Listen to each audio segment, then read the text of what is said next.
That means that if you are having 2 names on your Ghana card and in your school you are having 3 names, you can easily go and then make amendments before your final year list will be sent to us.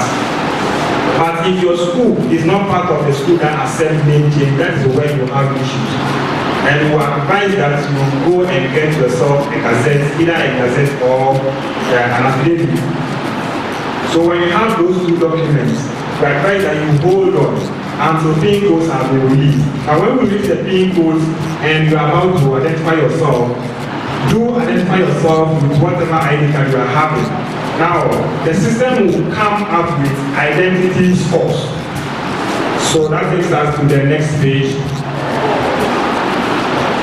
Now, our system is designed such that it is linked to all IP or identification databases that you will be using.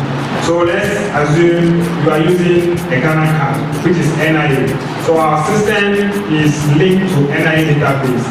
So when you click the drop down and select Ghana card and then enter your ID number, what our system does is to go into the database of whatever ID you have chosen and fetch the ID card before you on the screen, just like how it looks on the screen here, for you to confirm and make sure that that is you and everything is correct before you proceed. It's been an eye-opener. Many of us are not really very conversant with the procedure and exactly why we even need to do national service upon completion of our degree programs and the rest. But the opportunity that was actually given to us in this orientation has actually opened our eyes to the very rudiments as far as the national service scheme and the service itself is all about. We started off the orientation by getting knowledge on exactly what the national service scheme is all about, what the secretarial or the role of the secretariat in the service itself, and exactly why as a Ghanaian student or a graduate from Ghana you need to go through the national service arrangement for you to offer that service free of charge to the state. And so with this orientation that we have just been taking through, it actually offered us the opportunity to know exactly what we have to do even before the service actually starts. We have been taking through the registration procedure, posting procedure, and every other thing that we need to do right even before the beginning of the national service itself. As we have been told by the officials that came, the service year actually starts from the 1st of November every year and it lasts for some 12 calendar months. And so with all of this orientation or the information that we have actually been given, I believe that it will actually put us in a better position as students who are even yet to graduate from school to prepare ahead of the national service itself. And so I think that on a whole it's actually been helpful. We were given the opportunity to ask questions to get our minds clarified over things that we may really not be clear with as far as the scheme and of course all the processes and procedures are concerned. This program is termed pre-campus orientation. Now the pre-campus is because every year, and this started way back, every year we have it with the final years in every university in Ghana. So we go to the campus or we inform them ahead of time.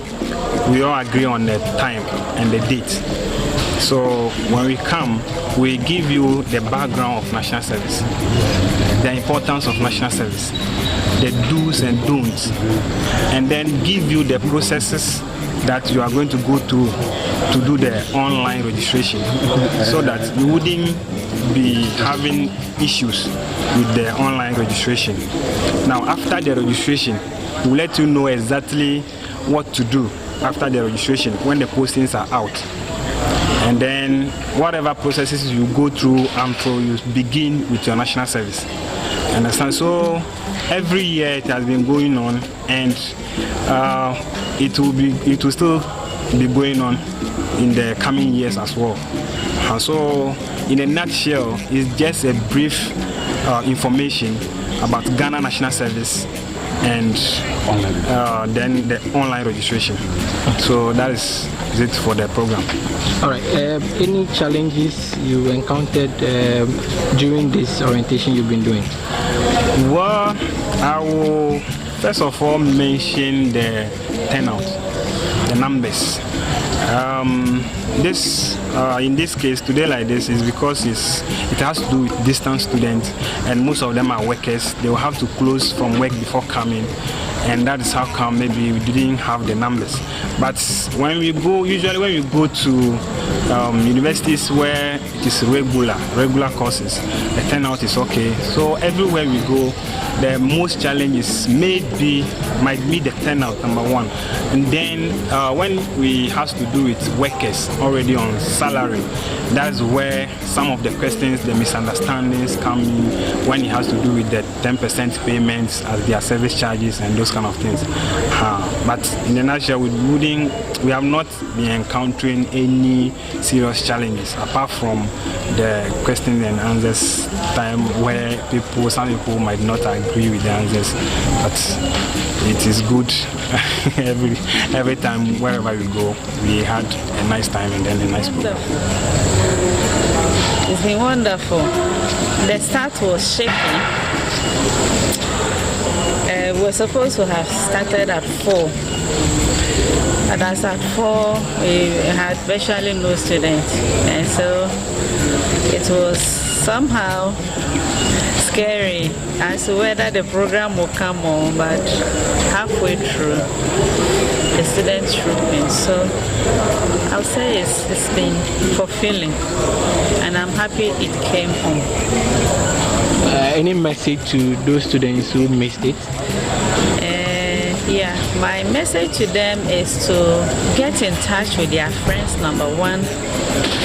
If they are not sure of something, they need to go to any National Service Secretariat nearer to them for first-hand information so that they are not misled, as it has always been the case. So following up on some people's experiences and then at the dying minute to backfire. So I advise that they get to the various National Service Secretariat around them for first-hand information so they will not be frustrated in the end.